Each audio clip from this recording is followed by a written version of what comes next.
Hi guys, Chris and Stan here again from South Africa.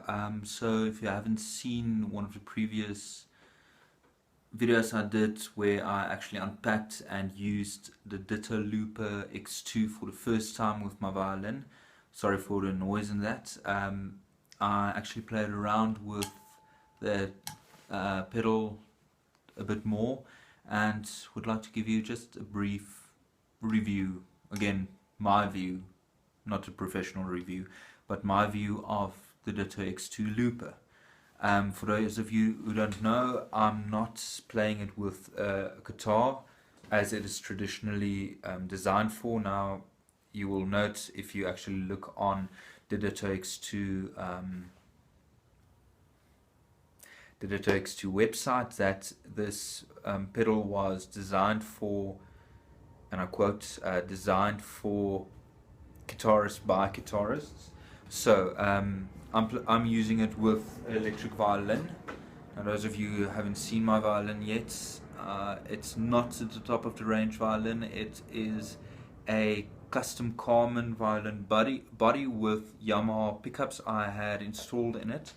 I like the tone of it. As I've said before, you can decide on what instrument you want.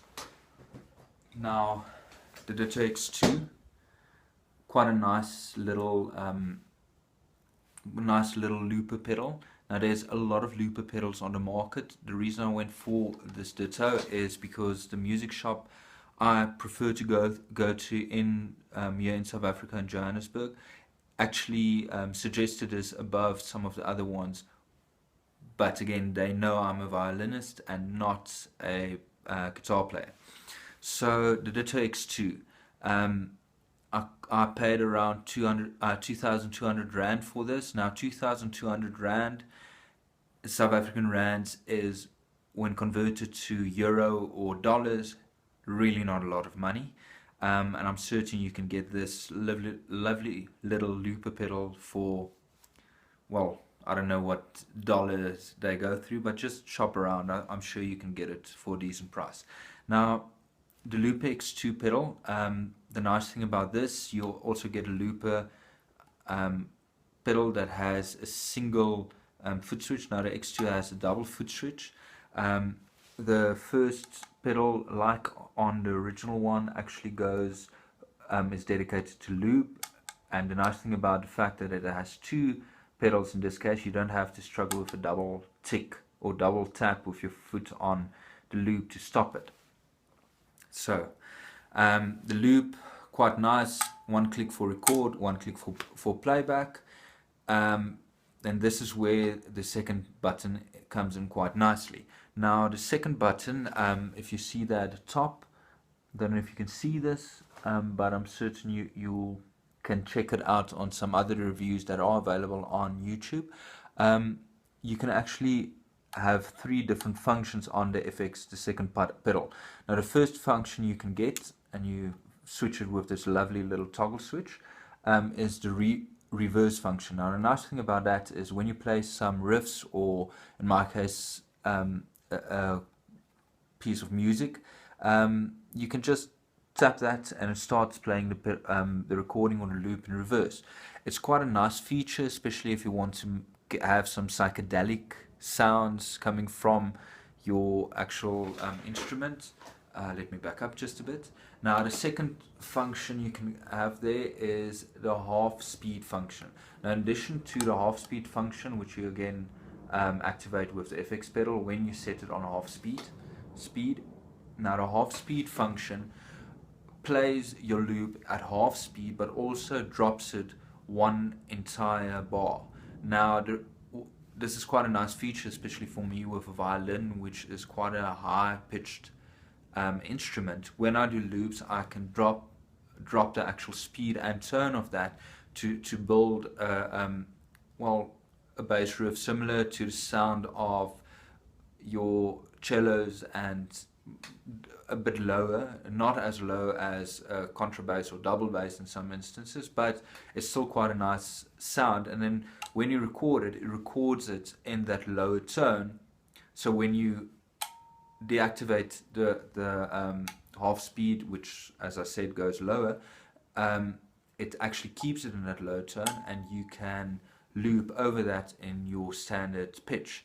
Now the function I actually use most on this, and this is where the double tap of the old one switch pedal is, well, it's better on this one, is where you put an FX on stop. So the reason for that is there's a dedicated stop switch, and as most musicians using pedals would know, and actually playing around with loops will know, when you have a dedicated stop switch, you actually don't have to worry about getting the double tap directly on time and on count. So the dedicated switch, just stop switch, just really helps you to start and stop your loops when doing the playback, and just keeping in time, especially when you do it with a group or with the rest of the band.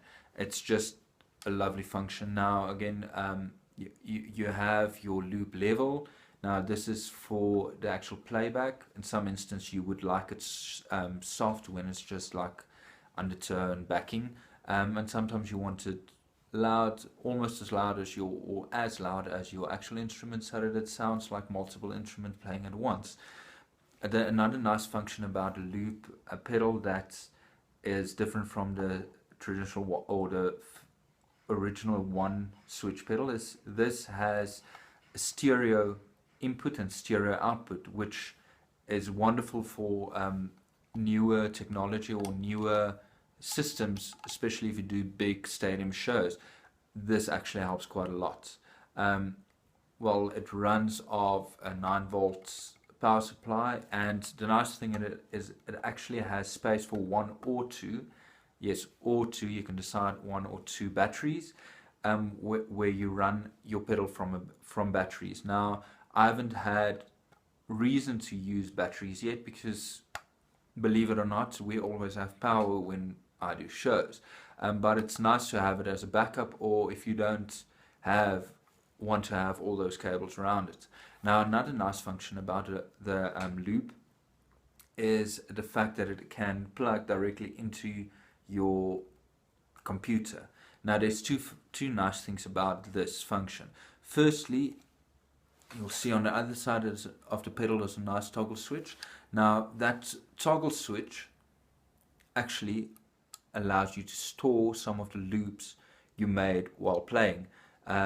The nice thing is, after playing the loop, and if you enjoyed it and prefer it and want to keep it for future, you just hit a toggle switch to store, and it's stored. Then when you get back to your house or to your studio, you just download it directly onto your computer for future use, manipulation, things like that. Now another nice function about this USB connection is you can actually download pre-recorded loops off the internet. Now the Ditto X2 comes with a few loops that you can download, that you can play with. You can also create other loops and download it directly onto your loop pedal that you can use in future when disconnected from a computer. Now the other nice function that I haven't mentioned is that a loop has unlimited overdubs. Now unlimited overdubs, for those of you who know, is actually quite nice. If you're limited to just a few overdubs, you run out of a loop space, if I can put it like that, quite quickly. And especially if you like messing around as a single instrument performer, like I've been starting to do recently, it's nice to have multiple overdubs and actually build your sound while on stage and impress people just that much more. It also fills up the sound quite nicely, and if you messed up, stop pedal, double tap on the stop pedal, hold it in, and your loop stops. So yeah, sorry, there might be a bit of useless information in this, but again, look at some of the other reviews of the Ditto X2 loop pedal, also available on YouTube. I've seen quite a few proper ones that gives you a bit more in-depth view on how it works, what it does, how you can use it. But this is, in my view, lovely little loop pedal, especially for me with playing an electric violin, where you can just keep messing around, putting loops and sounds over one another, build up basically a string orchestra, and then play lead violin over that. Lovely function, lovely pedal, not too expensive. So Ditto Looper X2 from TC Electronics. Check it out. Thank you for listening. See you guys again.